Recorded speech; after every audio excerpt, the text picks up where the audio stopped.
तो hello everyone, कैसे हैं आप सब। मेरा नाम है सैयद काशिफ। आज के दिन हम डिफाइनाइट इंटीग्रेशन स्टार्ट करने जा रहे हैं सीईटी पॉइंट ऑफ व्यू। ये भी काफ़ी इंपॉर्टेंट चैप्टर रहने वाला है और ये चैप्टर आने के लिए आप लोगों को इनडिफाइनाइट इंटीग्रेशन पहले तो आना चाहिए। तो अगर आप डायरेक्ट ये वीडियो पे आए हो तो मैं आप लोगों को सजेस्ट करूंगा कि पहले इनडिफाइनाइट इंटीग्रेशन देखो और इनडिफाइनाइट इंटीग्रेशन करने से पहले डेरिवेटिव्स का कंसेप्ट भी हम लोगों को मालूम होना चाहिए। तो उसके लिए मैंने डिफरेंशिएशन यानी डेरिवेटिव्स या डिफरेंशिएशन आप उसको बोल सकते हो, वो चैप्टर भी मैंने अपलोड किया हुआ है, ठीक है ना, सीईटी पॉइंट ऑफ व्यू। और मैं जितने भी सम्स करा रहा हूं उसमें मैं 2025 का जो प्रीवियस ईयर का जो भी क्वेश्चंस हुआ था वो मैं आपको सॉल्व करा करके देने वाला हूं। तो इससे ज्यादा मैं आप लोगों को बोलूंगा सम्स करने की जरूरत नहीं है, क्योंकि इतने सम्स आप लोगों के कंसेप्ट क्लियर करने के लिए इनफ है। कंसेप्ट क्लियर करने की मैं बात कर रहा हूं। हाँ, अगर आप लोग और प्रैक्टिस करना चाहते हो तो इसके सम्स मैंने हैंड रिटन नोट्स बनाई हुई है जो मेरे ऐप पर अवेलेबल है और वो ऐप आपको प्ले स्टोर पे मिल जाएगा, जिसकी लिंक आपको डिस्क्रिप्शन में मिल जाएगी। तो बिना ज़्यादा टाइम वेस्ट किए चले ये वाले चैप्टर से शुरू करते हैं।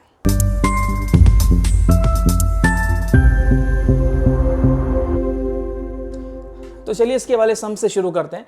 अब यहाँ पर आप क्वेश्चन में देखोगे इंटीग्रल, हम लोगों को इसका फॉर्मेट समझना ज़रूरी है। देखो, एक मैंने आप लोग ने अगर मेरा ना इनडिफाइनाइट का वीडियो देखा हुआ है तो इनडिफाइनाइट की वीडियो में ना मैंने ये टाइप को मैंने बहुत अच्छे से समझाया हुआ है कि कौन सा कैटेगरी का क्वेश्चन है। ये कैटेगरी है exponential function and derivative, EFD मैं नाम दिया हूँ उसको। ये वाला भी मैंने ना वीडियो लेक्चर इसका बनाया है, one short video. Indefinite integration में मैंने काफ़ी डिटेल में ये एक्सप्लेन किया है और सीईटी पॉइंट ऑफ व्यू भी इनडिफाइनाइट इंटीग्रेशन का जो मेरा लेक्चर हुआ है उसमें भी मैंने ये वाले टाइप को बहुत अच्छे से एक्सप्लेन किया है। वो वाला वीडियो भी आप देख सकते हो, ठीक है। तो इसमें EFD वाला पैटर्न क्या है, EFD क्या है समझ लेते हैं। E यानी एक्सपोनेंशियल होता है, F यानी फंक्शन होता है और इसी फंक्शन का डेरिवेटिव यानी f डैश, ठीक है ना। तो जब ऐसा पैटर्न देखने मिलेगा तो ऐसे का आंसर आएगा e raise to x into f of x. और ऑब्वियस है वहाँ प्लस सी होगा। प्लस सी कब होगा, जब इनडिफाइनाइट होगा। यहाँ हम क्योंकि डिफाइनाइट कर रहे हैं तो यहाँ प्लस सी डालने की ज़रूरत नहीं है, ठीक है। एग्जाम में अपना टारगेट ये रखना है कि 1 मिनट के अंदर सम हो। कोई सम 1 मिनट, 1.5 मिनट, 2 मिनट भी जा सकता है, डिपेंडिंग अपॉन योर स्पीड में यहाँ पर बात कर रहा हूँ। लेकिन कोशिश ये करना है कि 1 मिनट के अंदर आप सम सॉल्व कर सको। अब सम आप देखोगे ना काफ़ी सिंपल है, छोटा सम है, बस यहाँ पे कंसेप्ट जो है ना मालूम होना काफ़ी ज़रूरी है। जैसे देखो यहाँ पर e रेज़ टू x है, e रेज़ टू x देखने मिल रहा है, लेकिन इसके साथ में एक एक्स्ट्रा बंदा दिख रहा है ना, ये x, ये डिनोमिनेटर में x का कोई काम नहीं है। तो एक काम करते हैं, इस x को हम अंदर भेज देते हैं। जब ये x अंदर जाएगा तो डिनोमिनेटर में है तो ये बनेगा 1/x plus x/x log x बराबर dx।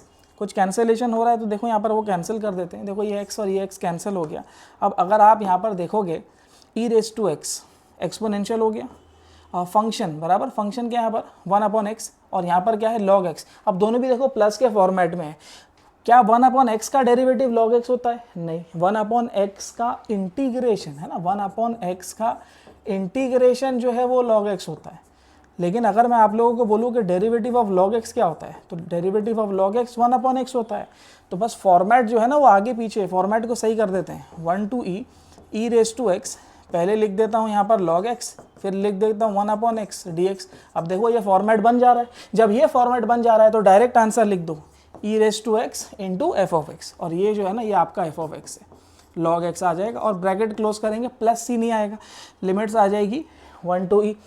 अब जब हम डिफाइनाइट इंटीग्रेशन करते हैं तो इसका फॉर्मूला होता है upper limit minus lower limit. ये फॉर्मूला याद रखना है, upper limit minus lower limit. हम इसको अपर लिमिट कहते हैं, इसको हम लोअर लिमिट कहते हैं। तो ऐसे ही लिखना जैसे बता रहा हूँ, upper limit minus lower limit. जहाँ पर भी x दिख रहा है उसकी जगह पहले e डालेंगे। तो यहाँ पर आएगा e raise to e log e minus lower limit, फिर x की जगह पे अब 1 आएगा, e raise to 1 into log 1। अब log की कुछ वैल्यूज़ आप लोगों को मालूम होना चाहिए, मैं यहाँ साइड में लिख देता हूँ। log 1 जो है वो होता है 0, ठीक है ना। log 1 0 होता है। जब log 1 का वैल्यू 0 है तो ये पूरे को ले जाएगा, चला ही गया यहाँ पर ये। तो क्या बचा, e raise two into log e। log e का वैल्यू भी मालूम होना चाहिए, log e का वैल्यू 1 होता है। अब इसका एक रूल है, log के बेस में जब कुछ नहीं होता है ना तो e होता है। मतलब जब ऐसा सेम दिखता है ना तो इसका आंसर 1 आता है। तो मतलब इसका आंसर क्या आने वाला है, 1 आने वाला है। मतलब मेरा फाइनल आंसर क्या आ रहा है, सिर्फ e रेज़ टू e देखेंगे यहाँ पर तो a जो है वो आपको करेक्ट ऑप्शन मिल रहा है, ठीक है। समझ में आया है तो pause the video to note down. तो चलिए इसके वाले सम से स्टार्ट करते हैं। द वैल्यू ऑफ -1 to 1 और पूरा फंक्शन दिया है dx और अपने पास में 4 ऑप्शन है। अब देखो ऐसे सम्स को समझना सबसे पहले तो काफ़ी ज़रूरी है। पब्लिक क्या करती है, इसको है ना नॉर्मल इंटीग्रेशन जैसा होता है ना वैसा करते बैठते हैं। मैं बोलता हूँ क्वेश्चन को पहले पहचानो कि कौन से कैटेगरी का सम है। ठीक है, देखो एक यहाँ उसने हिंट दिया है, लिमिट्स दिखने मिल रही है आपको -1 to 1 है ना, लिमिट्स देखने मिल रही है यहाँ पर -1 to 1, मतलब ये एक ऐसा पैटर्न है इंटीग्रल -a to a। अब जब भी ऐसा पैटर्न आपको देखने मिले ना एग्जाम में, पहले ये कोशिश करो कि उसको इवन और ऑड करके पहचान लो कि वो इवन फंक्शन है या ऑड फंक्शन है, या फिर ये कोई और मेथड से होगा। अब एग्जाम में इतना ट्रायल करने का भी मौका तो नहीं रहेगा ना आपके पास कि आपके अगर ये वाला सम जैसे देखने के लिए मिल गया आप लोग डायरेक्ट उसको सॉल्व करते बैठ गए। तो पहले क्या करो, ऐसी ट्रिक से पहले सम को पहचान लो। जब आप ऐसे सम को पहचान लोगे तो आप लोगों का ना आंसर या तो मिलेगा या तो नहीं मिलेगा, दो ही चीज़ होने वाली है। लेकिन मैं बोलता हूँ ज़्यादातर है ना आपको आंसर इससे मिल जाएगा। 99% केस में मैं बोलता हूँ आंसर मिल ही जाएगा अगर आप सही सॉल्व कर रहे हो तो। अब जैसे यहाँ लिमिट से -a to a बराबर -a to a, यहाँ पर है -1 to 1, तो मुझे एक चीज़ क्लियर हो गई है कि मैं यहाँ पर इवन और ऑड जो है वो चेक करूंगा। इवन और ऑड चेक करने की एक ही शर्त है कि आप x की जगह -x पहले डाल दो। जब आप x की जगह -x डालोगे तो आपको या तो दो कंडीशन मिलेगी, या तो ये वाली मिलेगी या तो ये कंडीशन मिलेगी। अब दोनों में से कंडीशन भी हम समझ लेते हैं ये सम की मदद से। अब जैसे मेरे पास में ना फंक्शन दिया हुआ है ना, यहाँ पर मैं इंटीग्रेशन नहीं ले रहा हूँ, मैं सिर्फ ये फंक्शन को ले रहा हूँ। फंक्शन में दिया है √1 + x + x² minus √1 - x + x²। अब काम तो हम लोगों को समझ गया है कि हम लोग x की जगह -x डालने वाले, पुट कर देते हैं x की जगह पे -x, 1 - x plus -x² minus √1 - x की जगह -x आ जाएगा, फिर प्लस x की जगह फिर -x आ जाएगा। देखो रिजल्ट क्या मिल रहा है यहाँ पर, 1 - x as it is plus as it is, minus का स्क्वायर तो प्लस हो जाएगा तो सिर्फ x² बचता है। ठीक है, फिर यहाँ पर आ जाएगा वापस से -√1 माइनस, और ये माइनस बनेगा प्लस बराबर x, फिर प्लस लिख दो क्योंकि माइनस का स्क्वायर तो प्लस ही होगा, और यहाँ पर बचेगा सिर्फ x²।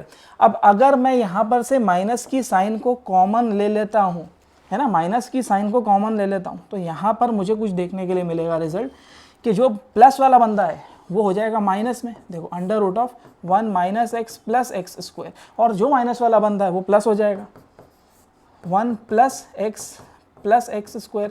ठीक है ना, जो माइनस था वो प्लस हो गया और जो प्लस था वो माइनस हो गया। अब क्वेश्चन को ओरिजिनल को चेक करो, देखो √1 + x + x² है ना, √1 + x + x² minus √1 - x + x², एकदम सेम देखने मिल रहा है। मतलब मैं क्या कर सकता हूँ, ये पूरे की जगह I can write what f(x), मतलब जब मैंने x की जगह -x डाला तो मुझे आंसर f(x) मिला, लेकिन नेगेटिव मिला। तो ऐसा फंक्शन जब कंडीशन सेटिस्फाई होती है तो ये कंडीशन ऑड फंक्शन की होती है, और जब ऑड फंक्शन की कंडीशन आपकी सेटिस्फाई हो जाती है तो आई का वैल्यू डायरेक्ट आ जाएगा अपने पास में 0। आई का वैल्यू क्या आ जाएगा 0, यानी बी जो है वो आपका करेक्ट ऑप्शन रहेगा। ठीक है, समझ में आया है तो pause the video to note down. तो चलिए इसके वाले सम से स्टार्ट करते हैं। अब यहाँ पर आप लोग को देखने मिलेगा dx अपॉन x + 2 √x + 1। ठीक है ना, इसका इंटीग्रेशन हम लोगों को निकालना है। और अब ऑप्शंस देखोगे तो एकदम ही कंफ्यूजिंग है, tan इनवर्स में दिया है। तो देखो यहाँ पर मैं आप लोगों को बोलूँगा कि थोड़ा सा आपको ना दिमाग लगाना है, वैसे हर जगह दिमाग लगाना है, समझना है वो चीज़ को कि किस तरीके से आपको इसको अप्लाई करना है। देखो मैं आप लोगों को बताता हूँ, ये रूट में ना ये x + 1 दिख रहा है ना, ये प्रॉब्लम है अपने लिए। मैं क्या करता हूँ, इसी को ही हटा देता हूँ, मैं इसी से ना गेम चेंज करता हूँ। अज्यूम करते हैं x + 1 को t ले लेते हैं। ठीक है ना, अब ये खाली इसको ही नहीं लेते हैं, रूट को भी ले लेते हैं। जब ये रूट x + 1 को मैं t ले लूँगा, ये बन गया method of substitution. Method of substitution, अगर आप लोगों ने मेरा इनडिफाइनाइट इंटीग्रेशन का वीडियो देखा है, CET पॉइंट ऑफ व्यू बोलो या मेरा 1 शॉट वीडियो बोलो, अगर इसका कंसेप्ट आपका डिटेल में क्लियरली नहीं है ना, तो मैं गारंटी दे रहा हूँ कि अगर मेरा वो 1 शॉट वीडियो देख लोगे तो आपका काफ़ी अच्छे से इनडिफाइनाइट डिफाइनाइट जितना भी चैप्टर्स में मैं आप लोगों को कराने वाला हूँ CET पॉइंट ऑफ व्यू, काफ़ी बेहतरीन तरीके से हो जाएगा। ठीक है, अब यहाँ पर मैंने इसको अज्यूम कर लिया है =t। एक काम करते हैं, यहाँ से x का वैल्यू बना लेते हैं। अगर मुझे यहाँ से x का वैल्यू बनाना है तो ये रूट को पहले वहाँ लेकर जाना पड़ेगा। जब ये रूट वहाँ जाएगा तो ये बनेगा स्क्वायर, और x का वैल्यू बनाना है तो ये हो जाएगा t² + 1 वहाँ जाकर बनेगा -1। x का वैल्यू तो मेरे पास देखो यहाँ पर आ चुका है। अब क्या करेंगे, अब यहाँ पर हम लोग इसका डेरिवेटिव ले लेते हैं, है ना, dWRTx। क्या बनेगा यहाँ पर, x का डेरिवेटिव 1 होता है, ठीक है, t² का डेरिवेटिव 2t, लेकिन क्यू के कुछ और फंक्शन है, इसीलिए यहाँ पर आ जाएगा dt/dx और -1 का डेरिवेटिव 0। तो मैं लिखूँ नहीं लिखूँ बात एक ही है, हटा देते हैं इसको यहाँ से। इस dx को यहाँ लेके आ जाओ, dx 1 सा dx ही होगा और यहाँ पर आ जाएगा 2t dt। ठीक है, अब यहाँ पर एक पार्ट अपना जो है कंप्लीट हो चुका है, लेकिन एक प्रॉब्लम है, यहाँ लिमिट्स है। क्या लिमिट्स है? 0 to 3। डिफाइनाइट इंटीग्रेशन में जब भी लिमिट्स आती है, डिफाइनाइट इंटीग्रेशन में, तुम लोगों से बात कर रहा हूँ, ध्यान दो इधर। डिफाइनाइट इंटीग्रेशन में जब भी लिमिट्स आती है तो आप लोगों को लिमिट्स भी चेंज करना पड़ेगा अगर आप वेरिएबल चेंज कर रहे हो तो। देखो मैंने वेरिएबल बदला ना, x से मैंने वेरिएबल बदल दिया, किसमें? मैं t में आ गया। तो आपको यहाँ पर वेरिएबल के साथ साथ लिमिट्स भी बदलना पड़ेगा। तो लिमिट्स बदलते कैसे, इस तरीके से ये भी समझा देता हूँ। देखो x वाला बंदा और t वाला बंदा ऐसे लिखने का। x वाले के लिए लिमिट क्या है? 0 और 3, और t के लिए क्या बनेगा? तो देखो x का क्या वैल्यू है? x का वैल्यू क्या है? t² - 1 बराबर t² - 1। तो मैं काम करता हूँ, मेरे को t का वैल्यू चाहिए, तो t का वैल्यू उठा लो। t = क्या है? √x + 1। तो रूट पहले x की जगह पे 0 ले लो, तो 0 + 1, 0 + 1 क्या बनेगा? 0 + 1 ही 1 ही होगा बराबर। तो t का वैल्यू क्या मिल गया मुझे? 1 मिल गया। तो यहाँ पर आ जाएगा 1। ठीक है, दूसरा √x + 1। दूसरी बार मैंने पहली बार में क्या लिया? x की जगह 0 लिया। अब दूसरी बार में x की जगह क्या लेंगे? 3 लेंगे। तो आएगा 3 + 1, 3 + 1 बनेगा 4। √4 जो है वो 2 होता है। तो लिमिट जो है आपकी चेंज हो गई 1 to 2। ठीक है, तो यहाँ पर लिखेंगे लिमिट्स 1 to 2। जहाँ dx दिख रहा है, जहाँ dx दिख रहा है वहाँ लिखेंगे 2t dt, 2t dt upon, देखो ये x + 2 है, x की जगह मैं लिख देता हूँ t² - 1, t² - 1। ठीक है, +2 पहले से है वो लिख देते हैं। और ये रूट में जो है √x + 1 है ना, तो ये √x + 1 की जगह पर मैं t लिख सकता हूँ। तो यहाँ पर आ जाएगा t। ठीक है, अब कुछ कैंसिलेशन हो रहा है। देखो ये t और ये t गया, क्या बचता है अब यहाँ पर? देखो ये 2 है, बाहर करो उसको, यहाँ पर आ जाएगा 1 to 2, ऊपर कुछ नहीं है तो 1, और नीचे आएगा देखो t², 2 - 1, 1 ही बचेगा dt। अब देखो ये 1/t² + 1 स्क्वायर कर दूंगा तो कुछ फ़र्क पड़ेगा? कुछ भी फ़र्क नहीं पड़ेगा, क्योंकि 1 का स्क्वायर 1 ही होगा। तो 1/x² + a² क्या होता है? 1/x² + a² का इंटीग्रेशन का फॉर्मूला मालूम होना चाहिए। क्या फॉर्मूला है इसका? 1/a tan inverse of x/a बराबर ना, इसका फॉर्मूला है 1/a tan inverse of x/a। तो यहाँ पर आ जाएगा 1/a, है ना, 1/a की जगह 1 ही है, tan इनवर्स ऑफ x की जगह है t/a यानी 1। और अब प्लस सी नहीं आएगा, वहाँ पर प्लस सी हम इनडिफाइनाइट के लिए ले रहे थे, यहाँ पर हम डिफाइनाइट कर रहे हैं, तो ये लिखने की ज़रूरत नहीं है। तो क्या बचता है सिर्फ? अगर आप सिर्फ फंक्शन पर ध्यान दोगे, हमारे पास जो फंक्शन आ रहा है वो है tan इनवर्स ऑफ t, है ना, 1/1 लिखने की ज़रूरत नहीं है। तो देखो यहाँ पर आ जाएगा tan inverse of t। Limits क्या है हमारे पास में? ठीक है, थोड़ा प्रेजेंटेबल ताकि आप नोट्स बराबर से लिख सको। और लिमिट्स क्या है हमारे पास? 1 to 2, 1 to 2, 1 to 2। ठीक है, अब यहाँ पर 2 बचा हुआ था ना, 2 बचा हुआ था, 2 बाहर रहेगा, ये 2 बचा हुआ है। अपर लिमिट जहाँ t दिख रहा है पहले 2 डाल देंगे, यहाँ पर आ जाएगा tan inverse of 2 minus lower limit यानी tan इनवर्स ऑफ 1। ठीक है, अब देखो यहाँ पर आ जाएगा 2 टाइम्स, क्या आंसर में tan inverse of 2 tan inverse of 1 ऐसा तो दूर दूर तक देखने के लिए नहीं मिल रहा है हम लोगों को। अब एक चीज़ तो क्लियर है, यहाँ पर 2 आ रहा है, मतलब 2 वाले के लिए अपना आंसर एक बनने वाला है। लेकिन अभी चेक कर लेते हैं कि आंसर अपना उससे मैच हो रहा है कि नहीं। वैसे तो आपको वो हिंट मिल गई रहेगी, लेकिन देख लेते हैं। tan inverse of 2 minus tan inverse of 1, तो यानी tan inverse of a minus tan inverse of b का फॉर्मूला लगाएंगे, जो कि बनेगा tan इनवर्स ऑफ, देखो a की जगह है 2 बराबर 2 - 1, 2 - 1 अपॉन 1 प्लस, है ना, अगर माइनस है तो नीचे प्लस लगेगा, 1 + a × b, a × b यानी 2 × 1। तो यहाँ पर आ जाएगा 2 टाइम्स tan इनवर्स ऑफ 2 - 1 इस 1 अपॉन 1 + 2 1 2, 1 + 2 होगा 3, तो 2 tan इनवर्स ऑफ 1/3 यानी b जो है वो आपका करेक्ट आंसर रहेगा। और यहाँ पर ही आपको हिंट मिल गई रहेगी कि 2 आ गया है, मतलब वही आपका फाइनल आंसर है। तो एग्जाम में हम लोग फास्ट कैलकुलेशन किस तरीके से कर सकते हैं, देखो आप लोग है ना यहीं पे बता सकते हो, ये 2 आ गया था ना, यहाँ पर इतना लंबा सम करने की ज़रूरत ही नहीं, ये 2 आ गया था, ये 2 ही हिंट है। लेकिन ये सब कैसे समझेगा? जब बहुत ज़्यादा आप लोगों की प्रैक्टिस होगी, अगर प्रैक्टिस नहीं होगी तो फिर प्रॉब्लम है। वैसे ही 2 महीना बाकी है अपने पास। ठीक है, समझ में आया है तो pause the video to note down. तो चलिए नेक्स्ट वाले सम से शुरू करते हैं। Limits 0 to π/2 dx upon 1 plus cot x raise to 101। इतना डेंजर दिख रहा है, पब्लिक इसको सॉल्व करते बैठती है। मैं बताता हूँ ये ट्रिक वाला सम है, 1 मिनट भी नहीं लगेगा और 30 सेकंड भी नहीं लगेगा, 5 सेकंड में आंसर आएगा। देखो समझना है लेकिन कैसे ये ट्रिक को आइडेंटिफाई करना है। पहले तो देखो यहाँ पर ये कॉट एक्स दिख रहा है, यहाँ पर ये कॉट एक्स देखने मिल रहा होगा आपको। देखो यहाँ पर कॉट एक्स आने दो, tan x आने दो, कुछ भी आने दो। अब मान लो अगर यहाँ पर कॉट एक्स आ गया, जैसे यहाँ पर आया हुआ है, तो कॉट एक्स की जगह आप क्या लिख सकते हो, यहाँ पर कॉट एक्स की जगह आप ऐसा लिख सकते हो, ये 101 को छोड़ दो, पावर में 101 नहीं, आप इन्फिनिटी ले लो, जो डेंजर नंबर देते हो मेरे को वो नंबर दो कमेंट में, वो भी एक आंसर देखो यही आने वाला है जो बताने वाला हूँ। देखो कॉट एक्स है ना, तो यहाँ पर आएगा cos x upon sine x.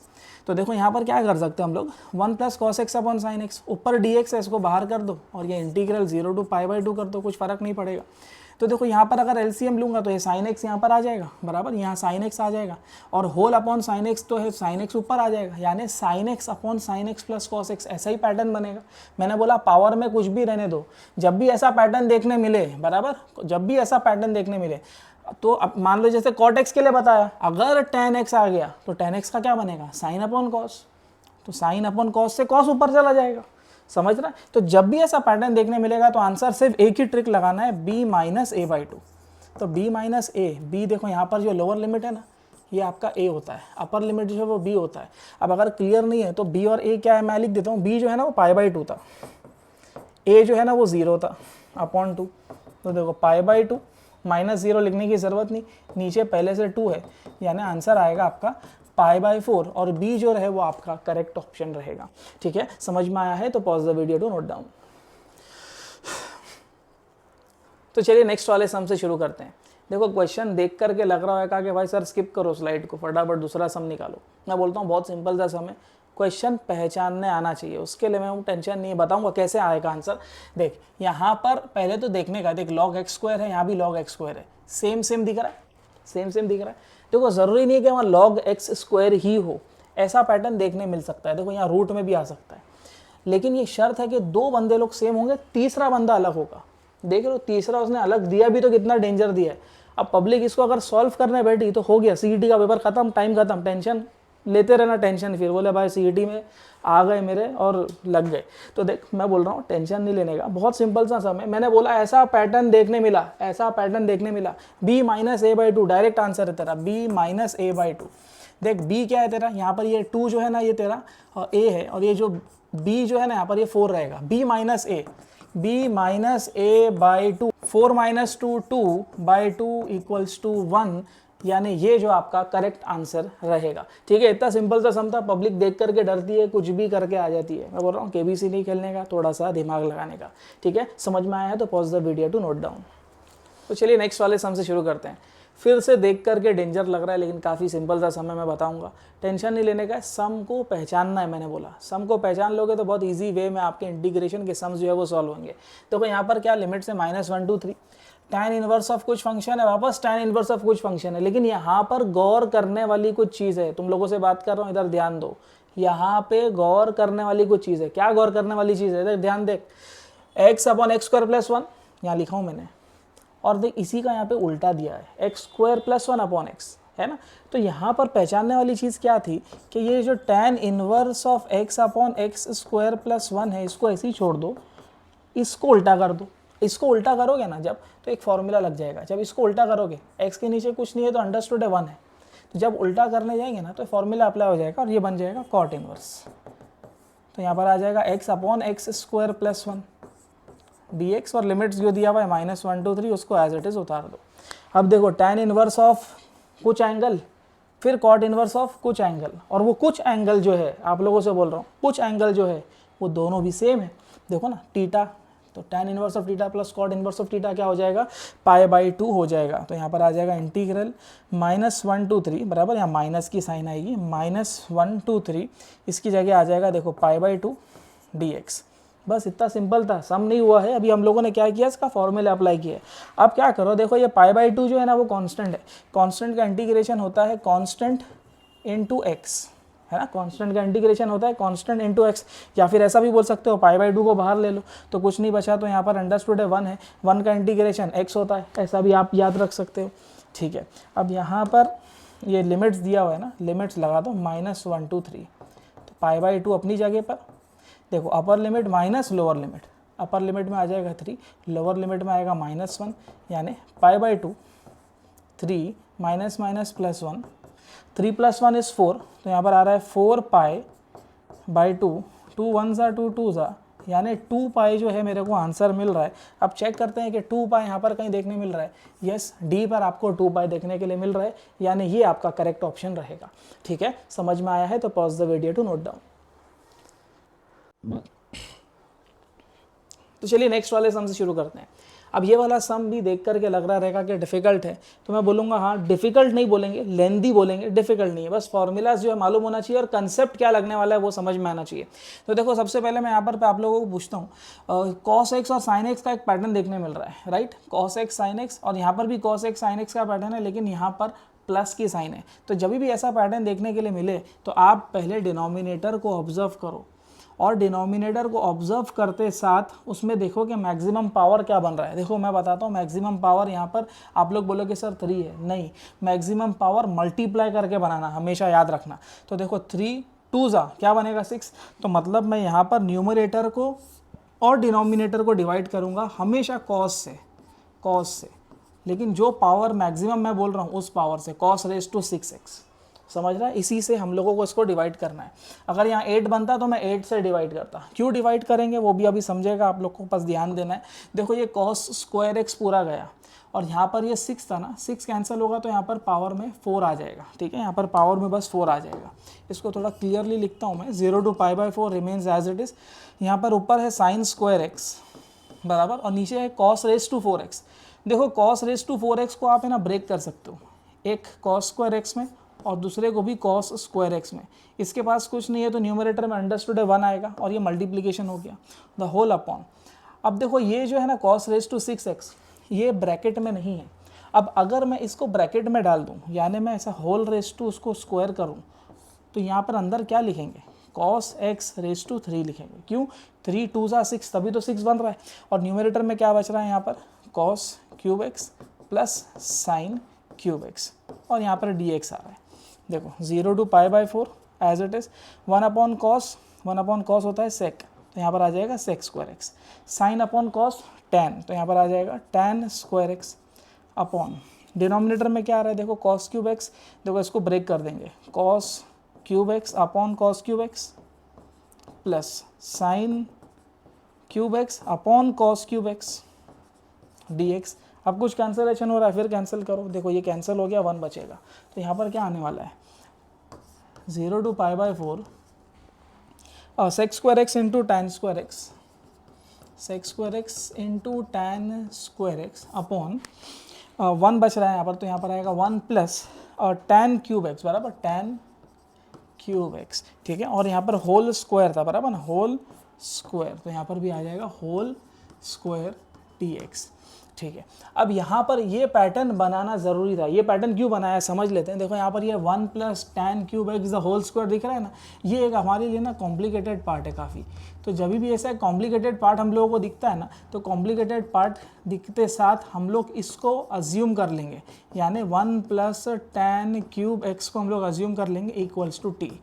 समझ में आ रहा है, ये क्योंकि डेंजर था इसको हमने t अज्यूम कर लिया। अब क्या करो, इसका डेरिवेटिव ले लो, है ना, t is equal to this difficult part. अब differentiating with respect to x, तो यहाँ पर आ जाएगा dt/dx इज इक्वल टू 1 है तो 1 का डेरिवेटिव आएगा 0 प्लस tan³ है ना, मैं tan³ को ऐसा भी तो लिख सकता हूँ कि tan x the whole cube.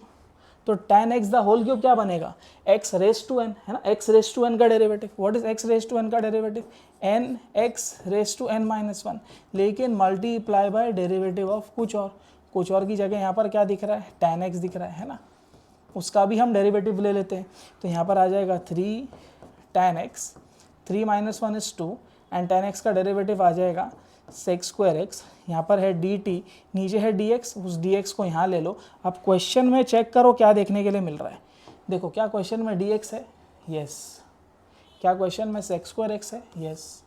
क्या क्वेश्चन में tan²x है, यस। तीनों बंदे हैं। क्या 3 है इसमें, नहीं 3 नहीं है। तो क्या करेंगे, इस 3 को हटा दो और यहाँ पे नीचे लिख दो, मतलब इन तीनों सर्कल की जगह पर we will write what dt/3, यहाँ पर आ जाएगा dt/3, लिमिट्स 0 to π/4, ये तीनों सर्कल की जगह पर हम लोग लिख देंगे dt/3, ऊपर कुछ नहीं है तो अंडरस्टूड है 1 है, अपॉन ये पूरा ब्रैकेट हम लोग ने अज्यूम किया बराबर ना, 1 + tan x बराबर, ये पूरे को हमने अज्यूम क्या किया t और t का स्क्वायर, तो यहाँ पर आ जाएगा t का स्क्वायर। लेकिन एक यहाँ पर कैच है, एक चीज़ ध्यान में रखना है, क्या, देखो आपने वेरिएबल बदला बराबर, आपने टी एक्स वेरिएबल था बराबर ना, एक्स में दिया था क्वेश्चन अपने को, हमने उसको टी में कन्वर्ट कर दिया। जब आप वेरिएबल चेंज करते हो तो लिमिट्स भी चेंज करना कंपलसरी है। तो देखो यहाँ पर एक्स है और यहाँ पर टी है, एक्स वाले के लिए लिमिट्स है 0 to π/4 बराबर, 0 to π/4। तो जब आप इसको टी में कन्वर्ट करोगे तो वैल्यू क्या बनेगी, तो देखो टी इज इक्वल टू, यहाँ लिखता हूँ मैं, कलर चेंज करते हुए लिखते हैं ताकि क्लैरिटी मिले हम लोग जो भी काम कर रहे हैं यहाँ पर। देखो t is equal to 1 + tan x the whole cube, ऐसा लिखता हूँ, 1 + tan x, तो पहले tan x की जगह पहले आप 0 डाल दो, जब 0 डालोगे तो tan 0 आप देखोगे ना तो 0 ही होता है, 0 का क्यूब भी 0 ही आएगा, यानी लिमिट्स यहाँ पर आ जाएगी 1, समझ रहे हैं। फिर नेक्स्ट, फिर t is equal to 1 + tan x the whole cube, अब दूसरी बार में हम लोग x की जगह क्या डाल देंगे, π/4 डाल देंगे, तो यहाँ पर आ जाएगा tan π/4 द होल क्यूब, ठीक है ना, क्यूब होल यहाँ पर है, ये ब्रैकेट में यहाँ पर नहीं आएगा, ब्रैकेट यहाँ पर आ रहा है, ठीक है। तो यहाँ पर 1 प्लस, अब tan π/4 क्या आता है, tan π/4 आता है 1, और 1 का क्यूब तो 1 ही होगा, और 1 + 1 बनेगा 2, तो हमारी लिमिट्स चेंज होकर क्या बन गई, 1 to 2 बन गई, ठीक है। अब हम लोग आ जाते हैं अपने ओरिजिनल सम सॉल्व करने वाले पार्ट पर। देखो 0 to π/4 चेंज हुआ था, है ना, लिमिट्स क्या बन गई, 1 to 2 बन गई, 1 to 2, और 1/t² dt/3 है ना, उस 3 को हम लोग बाहर ले लेते हैं, तो यहाँ पर क्या आ जाएगा, देखो 1/3 एज इट इज़, 1/t² है, 1/t² का मतलब क्या हो गया, 1/t² को ऐसा लिख सकते हैं हम लोग t⁻², और इसका जब इंटीग्रेशन करेंगे तो x⁻n+1/n+1 आएगा बराबर, तो ये क्या बनेगा t⁻1/-1, इसका मतलब क्या हो गया कि जब इसका इंटीग्रेशन निकालेंगे तो माइनस की साइन आ रही है जिसको मैं बाहर ले लूँगा, और t⁻1 है, t⁻1 मतलब t जो है वो नीचे आ जाएगा, और लिमिट्स क्या आ जाएगी 1 to 2, तो यहाँ पर आएगा -1/3 upper limit minus lower limit 1/2 minus 1/t की जगह फिर आ जाएगा 1। अब देखो -1/3 1/2 1/1 तो 1 ही होगा, -1/3 again remains as it is, एक में से आधा गया तो आधा बचता है, लेकिन sign of the greater number, minus और माइनस कैंसिल होगा, 1 1 ज़ा 1, 3 2 ज़ा 6, और 1/6 जो है वो आपका फाइनल आंसर रहेगा, यानी सी जो है वो आपका करेक्ट ऑप्शन है, ठीक है। लेंदी सम था, एग्जाम में मैं बोलता हूँ आपको 2 मिनट से ज़्यादा नहीं लगने चाहिए ऐसे सम्स को सॉल्व करने के लिए, ठीक है। समझ में आया है तो pause the video to note down. तो चलिए ये वाले सम से स्टार्ट करते हैं। अब इससे पहले हम लोगों ने ये वाला कैटेगरी का एक सम देख चुके हैं, और इस पर मैंने आप लोगों को एक पैटर्न बताया था कि जब भी आपको ऐसा सेम 2 बंदे देखने के लिए मिल जाए, तीसरा बंदा जो है वो अलग हो सकता है, ज़रूरी नहीं है कि 8 - x माइनस के फॉर्म में भी दे सकता है। जैसे मैं आप लोगों को यहाँ पर बता दूँ, ये वाला पैटर्न बराबर, x ± n है, उल्टा भी कर सकते हो, n + 8 - x है ना, n ± x, 2 पैटर्न जो है वो सेम देखने मिलेंगे, तीसरा बंदा कुछ भी हो सकता है। तो जब भी ऐसा पैटर्न आप लोगों को देखने के लिए मिलेगा तो समझ जाने का एक ही फॉर्मूला है, b - a/2, तो यहाँ पर आ जाएगा b - a/2। b क्या है यहाँ पर लोअर लिमिट में, पहला तो a है, अपर लिमिट में b है, यानी 5 - 3/2, 5 - 3 is 2, 2/2 is 1, यानी b जो है वो आपका करेक्ट आंसर रहेगा, ठीक है। समझ में आया है तो pause the video to note down. तो चलिए नेक्स्ट वाले सम से शुरू करते हैं। लिमिट्स दिया है 0 to 1 log ऑफ, देखो अब यहाँ पर 1/x - 1 है, मैं काम करता हूँ LCM ले लेता हूँ, तो 1 - x/x हो जाएगा, ठीक है। अब यहाँ पर log की प्रॉपर्टी मालूम होनी चाहिए, log a/b की, log a/b अगर देखोगे तो log a/b होता है log a - log b, ध्यान दे रहे हो कि नहीं? आप लोगों से बात कर रहा हूँ। यहाँ पर देखो log a बाई बी होता है log a minus log b, तो यहाँ पर बन जाएगा log a बराबर माइनस log b dx। अब देखो ये जो लिमिट्स दिख रही है ना 0 to 1, ये इसके लिए भी है और इसके लिए भी है। इसका मतलब 0 to 1 log of 1 minus x minus फिर से 0 to 1 log of x dx।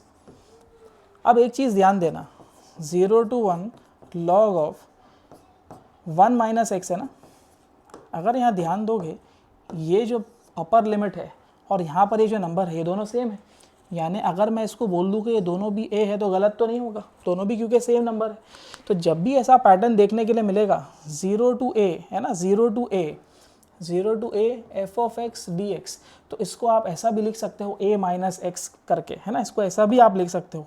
मतलब 0 to a की जगह 1 है, log ऑफ जहाँ पर x है ना, जहाँ पर x है उसकी जगह आप लिख सकते हो a माइनस एक्स, और यहाँ पर a माइनस एक्स क्या बनेगा, 1 माइनस एक्स बनेगा। समझ में आया? अब ये वाला पूरा पार्ट पॉजिटिव है, सेम है, और ये वाला पूरा पार्ट नेगेटिव है, ये भी सेम है। प्लस और माइनस कैंसिल होकर क्या बनेगा, 0, और 0 यानी डी जो है वो आपका करेक्ट ऑप्शन रहेगा। ठीक है, समझ में आया है तो pause the video to note down.